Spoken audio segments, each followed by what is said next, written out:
સંસ્કારધામ બાવડામાં નૂતન શિવાલયમાં પંચદેવ સાથે શિવલિંગની પ્રાણ પ્રતિષ્ઠા પરમ પૂજ્ય આચાર્ય મહારાજ શ્રી કૌશલેન્દ્ર પ્રસાદજી મહારાજ શ્રીના વરદ હસ્તે શિવલિંગની પ્રાણ પ્રતિષ્ઠા કરવામાં આવી।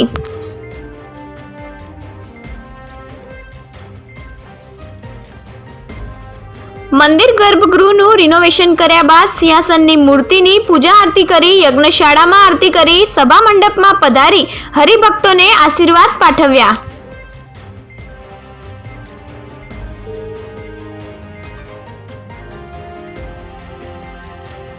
ભવ્ય દિવ્ય શાકોત્સવનો વઘાર કર્યો અને બાવડા સંસ્કારધામના હરિભક્તોને સેવાની પ્રશંસા કરી। આ પ્રસંગે ખાસ રાજદ્વારેથી માનનીય શ્રી ભૂપેન્દ્રભાઈ ચુડાસમા તથા અન્ય રાજકીય ઘણા મહેમાનો ઉપસ્થિત રહ્યા હતા।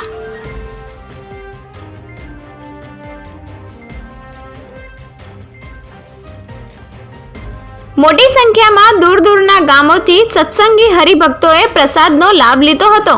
ત્યારબાદ રાત્રિ કાર્યક્રમમાં ભવ્ય તુલસી વિવાહનું આયોજન કરવામાં આવ્યું હતું।